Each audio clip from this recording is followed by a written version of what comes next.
Hey Yeg Nation, it's Austin here. We finally got Mr. Mayor Don Iveson here. Mr. Iveson, thank you so much for joining us. Nice to meet you, Austin. So I'm sure that a lot of people watching will know who you are, but feel free and introduce yourself and tell us a little bit about how you got yourself into politics.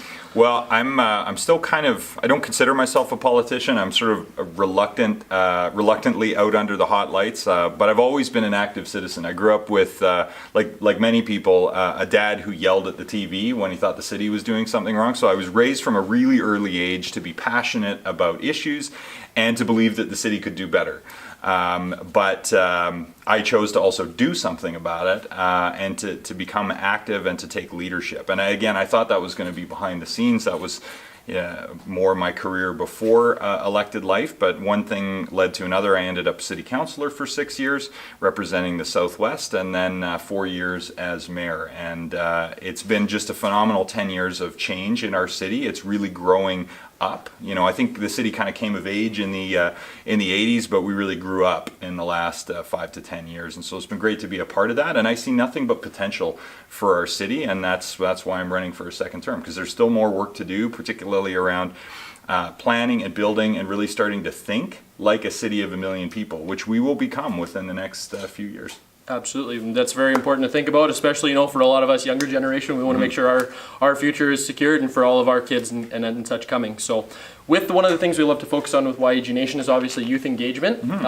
You know that from your experience in getting into council. If people don't know, you actually defeated Mr. Mike Nickel a couple of years ago getting into council by utilizing a lot of young voters, and that's an important thing. So tell us a little bit about how you like to approach engaging youth and what you want to tell the youth community of Edmonton to get involved. Well, one thing I want to be clear about is that we've certainly been able to engage more voters and more younger voters, but I win the seniors polls too. So my base of support is broad, partly because when I talk to seniors about not only their issues, but also what it's going to take to keep their kids and their grandkids in Edmonton, which is one of the most important things for families. How do you keep it together? What's it going to take to build a city that can compete not only to attract, but to retain the talent that we have here? And so all the way along, our tactics have reflected the fact that we have a diverse city, and we now, according to the last couple censuses, we have the youngest major Canadian city in the country. So we're a little bit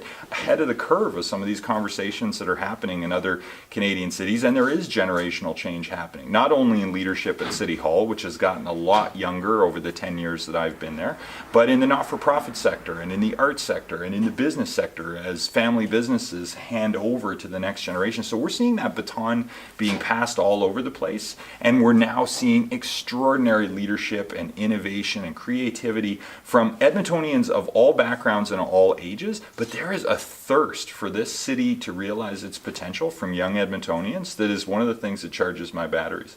That's exciting, and we're happy to be that part of change here, especially with YEG Nation. You actually led into something perfect, exactly another point of what we like to talk about with YEG Nation, and that's gender and diversity and cultural diversity, not only on city council but also in our city. Where do you see that our city has some strength as opposed to other places you visited and whatnot, and how do you feel the city is moving ahead with that? Well, I think with cultural diversity, there's a ton of work to do yet. Canadians have what was described really, really aptly in a podcast I listened to. I think it was 11 or 12 point podcast from the Globe and Mail called Culture Code, which I recommend for anyone who's interested in thinking about issues of race and culture and diversity in our country. But certainly it applies to Edmonton as well. We have what they described as an angel complex. We think because we're multicultural, and because that's official policy, and because we have events like Heritage Days, and because we mix together and work together and go to school together, that everything's cool. We have diversity. Everything's fine. And I heard that perspective loud and clear at the second mayoral forum. A lot of people said, what is everyone complaining about?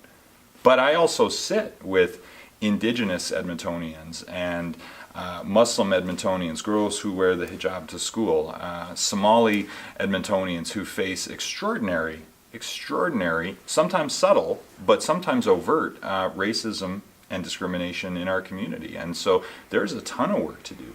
there to combat that, the othering that does happen still in our community. We see Islamophobia, we see a rise in radicalization of the far right in sort of nativist sentiment against immigration and fear-mongering about refugees, and it's heartbreaking, but it shows us how much work there is left to do.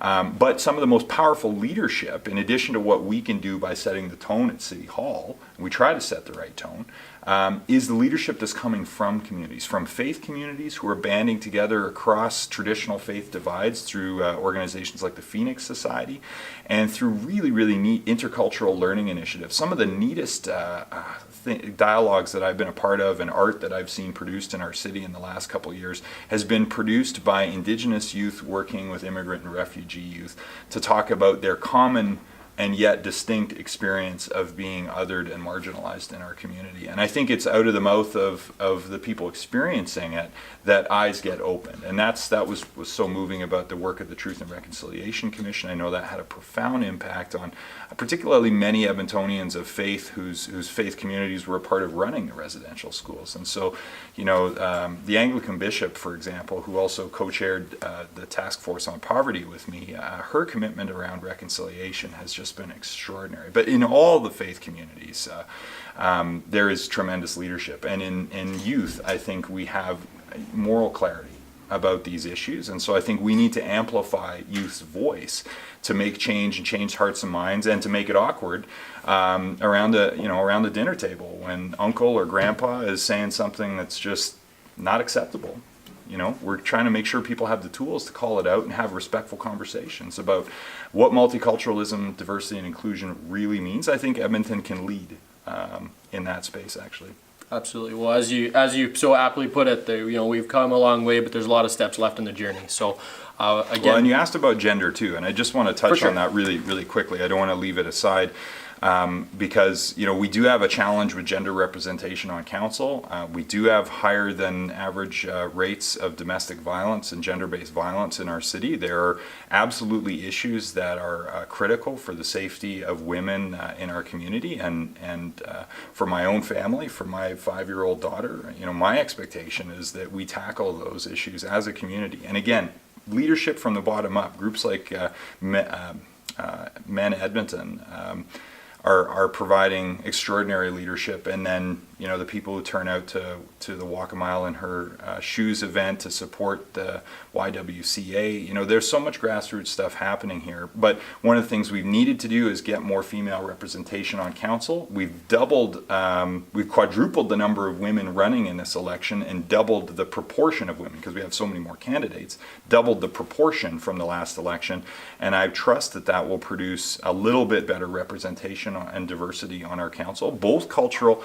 and gender, so that will remain a focus for us, absolutely, going forward. Very exciting stuff. So, as I was about to mention, where do you see, with your position of being mayor, you kind of get a bit of an interesting view that we don't get to see a lot. Where do you see the next very interesting, new exciting steps for Edmonton are in the near future, say within the next 5 years? We're going to do some really neat, deep community planning and public engagement around that planning over the next year or two. And if whether I'm elected or not, but if I'm elected, I'm really excited to dive into a conversation that we haven't had since about 2006 with a project called Focus Edmonton.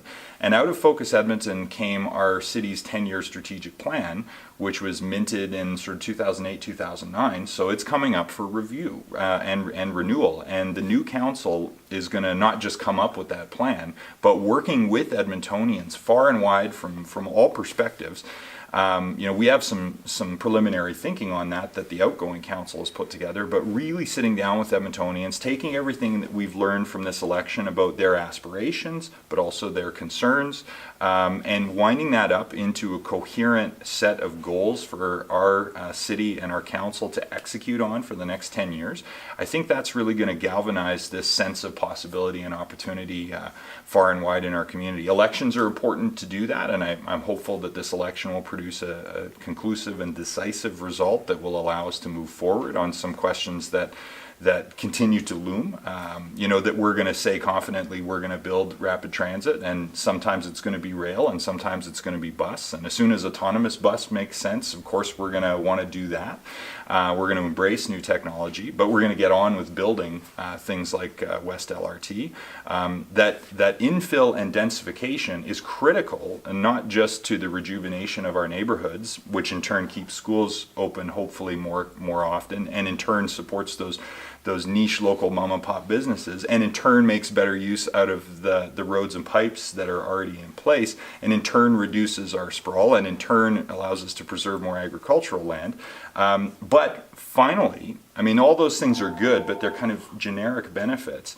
The thing that matters the most about our work around infill is that if we do it right, we can have affordability for central living, where people can walk and bike and rely on transit more and be less car dependent over time. That's how we actually battle and get out ahead of congestion. So we're going to have those conversations. The election's been, a big opening to that, but the planning the next council is going to do over the next year or so is really going to set the agenda for this city for the next decade, and really for the next step in its evolution. And that's what I'm really excited to continue the conversation with Edmontonians about. For sure. Well, we're definitely going to see some new things with at least 4 new councillors, with 4 people not running for re-election, 3 people not running for re-election, and possibly some other new councillors. Well, maybe a new mayor. You never know. Low turn.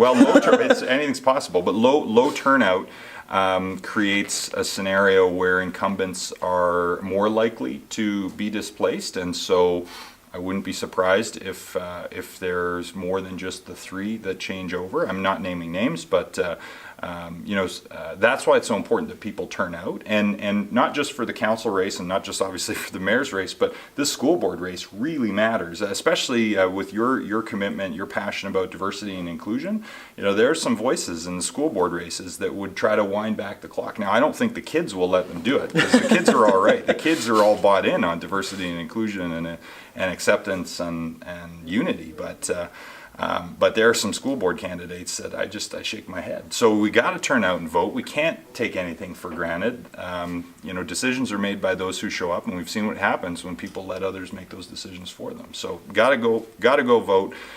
Whether you vote for me or not, it matters that you vote. So please vote on October 16th.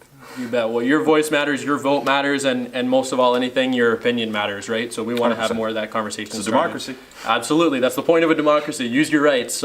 With that here, we're coming up to the end here. Do you have any final words for the citizens of Edmonton, and for anybody that you want to speak directly to?